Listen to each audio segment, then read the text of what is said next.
Kemudian ya, para YouTuber yang suka merosting saya, silahkan buka kitab Sa'adatud Daurain fi sholati ala Sayyidil Kaunain, ya, karya Syekh Yusuf bin Ismail An-Nabhani, halaman 425. Di sini menerangkan bahwa ketika seseorang mimpi bertemu Rasulullah itu tidak bisa diserupai oleh setan. Pertama, yang kedua, dan di sini mimpi bertemu dengan Rasulullah itu Rasulullah bisa mewujud dalam berbagai macam wujud. Ada yang saya sendiri kayak gini, pernah ditemui Rasulullah dalam wujud orang tua usia 60 ya, kiai. Pernah usia paling tampan 30-an. Yang keindahan Rasulullah ketika menjemput saya di depan gerbang pintu surga, itu cahaya Rasulullah mengalahkan cahaya surga. Makanya benar kalau cahaya surga dengan cahaya Rasulullah itu kalah indah.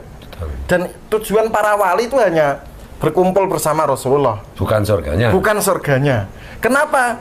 Ya karena Rasulullah di surga, ya kita ikut Rasulullah. Gitu. Di sini dijelaskan halaman 425 bahwa banyak para ulama, banyak para orang soleh itu berjumpa dengan Rasulullah dengan berbagai macam wujud beliau. Jadi jangan heran, panjenengan baru ada orang mengatakan mimpi ketemu Rasulullah lebih dari 20 kali, heran. Ada riadohnya, ada perjuangannya. Enggak tidur, ngarang, mimpi, halu, buat dawir, buat ngamen, buat menginjak. Naudzubillah min dzalik. Buat ngawinin cewek. Wah. Naudzubillah min dzalik. Kalau bosen dibuang. Ya. Belanjanya minimalis. Masuk korbannya 26. Pas-pasan. Masuk korbannya 26. Siapa itu yang korban 26 itu di Jakarta itu? Iya. Marga siapa itu? Ya. Ada itu. Itu korbannya juga telepon saya itu. Gitu. Wah, repot. Ya. Ingat ya, hadis Rasulullah buat kaum Ba'alawi di tahun ini. Man ghossana falaisa minna. Barang siapa yang menipu kami bukan termasuk golongan kami. Ayo mari kita ulang. Man ghossana falaisa minna. Barang siapa yang menipu kami bukan termasuk golongan kami. Yang Habib jangan ngaku Sayyid. Karena Habib itu kan turunan Yuya, Kiai. Turunan Yahudi. Iya, turunan penasihat Fir'aun. Ya. Gimana mau ngaku Sayyid? Yang Sayyid jangan dipanggil Habib. Bahaya. Ya, Rasulullah nggak boleh. Soalnya ini, mohon maaf Kiai, di YouTube banyak channel-channel yang asalnya titik-titik, Habib titik-titik, bin titik-titik, berubah jadi Sayyid sekarang. Ya. Itu kalian sudah menasabkan yang bukan leluhur kalian. Betul. Pesan Rasulullah dalam mimpi saya, janganlah seseorang menasabkan kepada orang yang bukan leluhurnya. Makam dibelokin itu dosanya lebih berat. Misal ini, Kiai Fuad ngaku keturunan Sultan Brunei. Kurang ajar apa enggak kira-kira? Kurang ajar. Yeah. Tapi lebih kurang ajar lagi kalau makam keturunan Sultan Brunei diba'alawikan.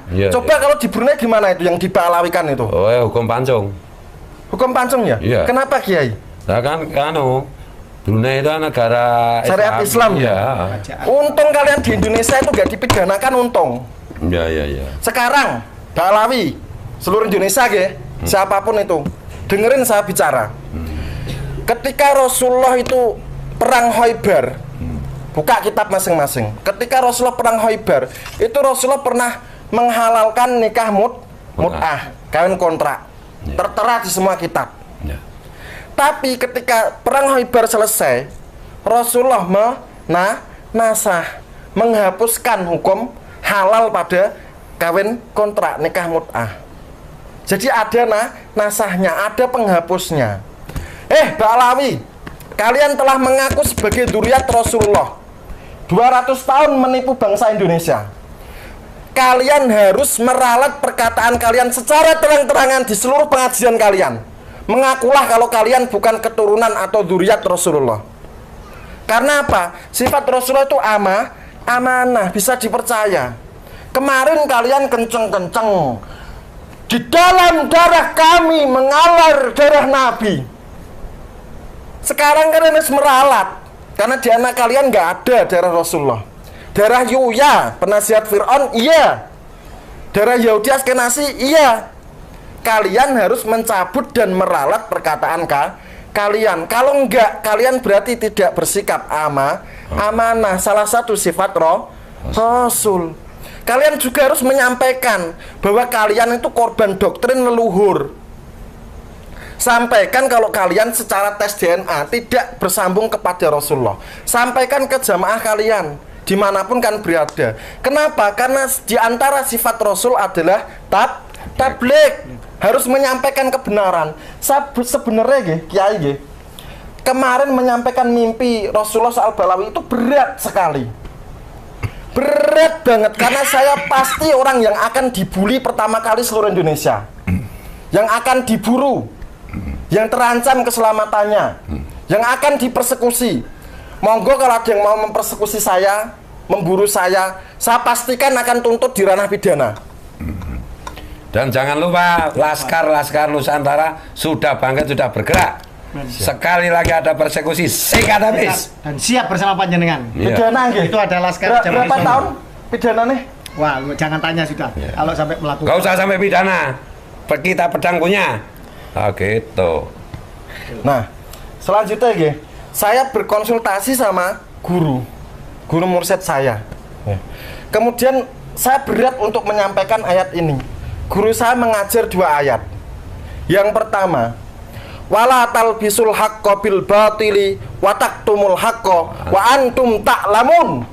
Janganlah engkau mencampur adukkan antara yang hak dengan yang batil. Dan janganlah engkau menyembunyikan kebenaran padahal engkau tahu. Saya memang demi Allah diutus Rasulullah untuk menyampaikan mimpi saya, untuk menghentikan penipuan kaum Ba'alawi, Bani Yuya, penasihat Fir'aun. Memang saya yang diutus Rasulullah, dan saya diutus mengaku sebagai utusan beliau. Gak mungkin saya berani mengaku utusan Rasulullah kalau Rasulullah sendiri yang gak merintah. Karena Rasulullah bersabda, man kadzdzaba alayya muta'ammidan fal yatabawa maq'adahu minan nar. Barang siapa yang berbohong untuk mengatasnamakan saya, menyangkut nama saya, silahkan pilih tempat tinggalnya di neraka manapun, silahkan. Jadi kalau ada orang mencatut nama Rasulullah untuk kebohongan, ya dia sudah memesan kapling komplek dalam neraka. Begitu. Kemudian yang kedua Kiai, saya tanya sama guru ini, gimana guru, saya berat ini, saya akan dimusuhi seluruh Indonesia yang muhibbin pro Ba'alawi ini. Guru, gimana saya akan diancam, dipersekusi, dibully, dikejar dan lain-lain. Guru saya mengatakan surat Al-Ahzab, wa ma kana lil mu'minin wala mu'minatin idza qadallahu wa rasuluhu amran ayyakuna lahumul khiyaratu min amrihim wa may ya'sillaha wa rasulahu faqad dhalla dhalalan ba'ida. Dan tidak ada pilihan bagi orang-orang yang mukmin laki-laki dan perempuan apabila Allah dan Rasulullah telah menurunkan suatu ketetapan dan perintah, kecuali hanya patuh. Dan barang siapa yang membangkang terhadap perintah Allah, perintah Rasulullah, dia sungguh sangat sesat yang sangat jauh. Begitu terjemahan bebasnya. Karena saya diperintah untuk menyampaikan ke seluruh bangsa Indonesia. Saya sampaikan dengan resiko saya mati, saya dipersekusi, saya dikejar, saya dibully, dan saya dihinakan, di roasting di mana-mana. Saya terima sebagai konsekuensi dari tugas. Dan insya Allah tidak akan pernah mundur untuk selama-lamanya, membebaskan bangsa Indonesia dari perbudakan ideologis dan spiritual. Merdeka! Merdeka! Merdeka! Merdeka! Merdeka! Merdeka! Merdeka! Ini mohon maaf Kiai, saya nunggu untuk disumpah dan mubahalah ini. Saya sudah sakit dan marah terhadap pelecehan Ba'alawi. Tolong ambilkan Quran.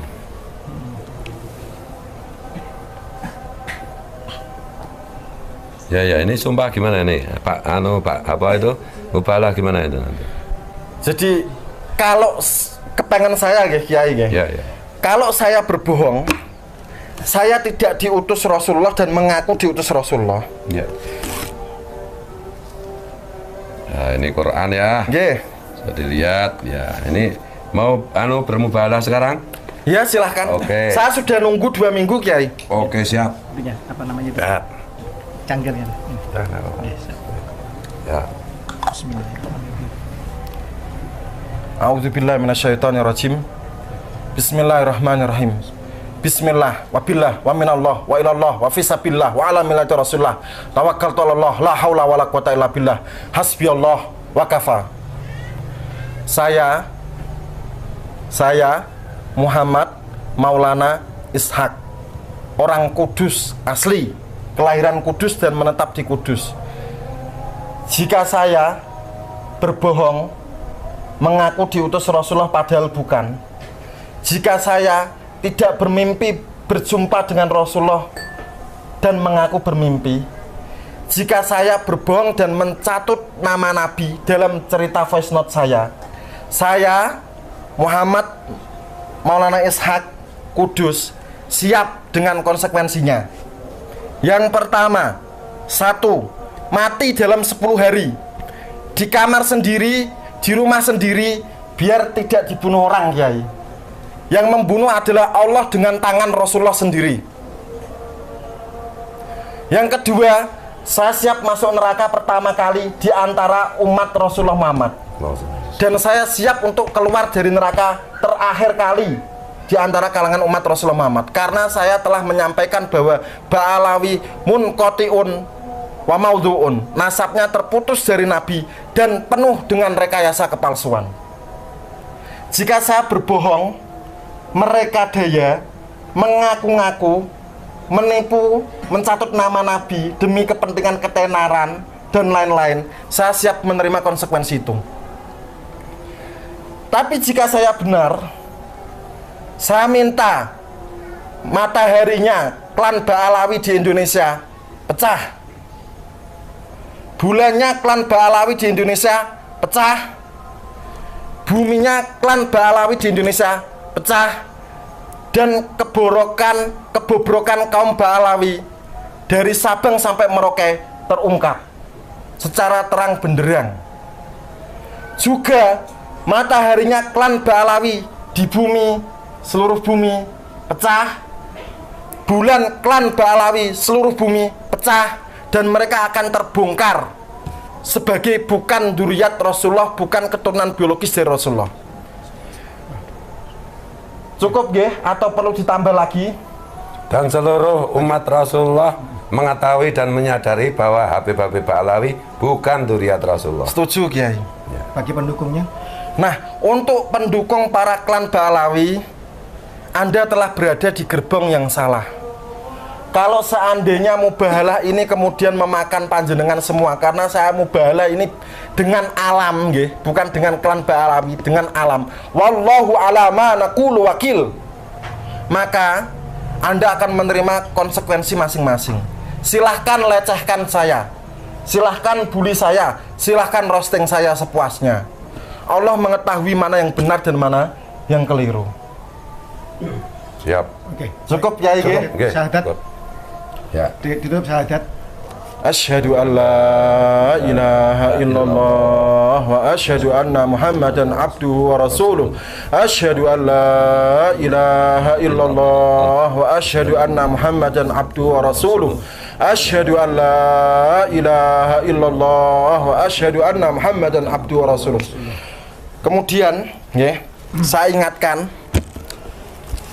Al-Habib Al-Mukarram, saudara yang mulia Bahar bin Smith, ditunggu Pak Kiai Ilzamuddin Ketua Naat untuk tes DNA. Belum dipenuhi kan panggilannya, nggih? Belum. Ditunggu di markas Naat Madura. Kemudian kami dari para pejuang Dzurriyyah Wali Songo yang berada di bawah komando Kiai Fuad dan Gus Fakih menunggu kehadiran Bapak Taufik Assegaf, Ketua Al-Habib Taufik Assegaf, Ketua Robitoh Alawiyah Pusat, untuk datang ke sini 7 kali 24 jam dalam seminggu ini, untuk datang ke sini untuk tes DNA gratis. Gus Fuad kersa bayari, guys. Siap. Biar perdebatan ini tidak menguras energi bangsa. Karena di luar negeri klan Ba'alawi itu sudah dibatalkan sebagai dzurriyyat Rasulullah. Dan kalau ada setelah ini, ya, Habib Taufik dalam jarak 7 kali 24 jam nggak datang ke sini, berarti gimana, Kiai? Terbukti apa, Kiai? terbukti keturunan Yahudi Askenazi. Kalau nggak datang ke sini 7 kali 24 jam. Khusus Habib Taufik dibuka 24 jam dalam seminggu. Datang ke sini, tes Siap. DNA gratis. Siap. Oke. Begitu, ge. Setuju. Siap. Selanjutnya, nih, saya pengen menurunkan tensi ketegangan Ba'alawi di Indonesia ini dengan membaca sholawat asli karangan ulama Nusantara. Asli karangan ulama Nusantara. Karena saya orang Kudus, saya akan membawakan sholawat asli karangan ulamaku Kudus. Leluhurnya Gus Baha, leluhurnya Kiai Baudin Nur Salim, yaitu Kiai Ahmad Asnawi. Makamnya di belakang pengimaman Menara Kudus. Allah.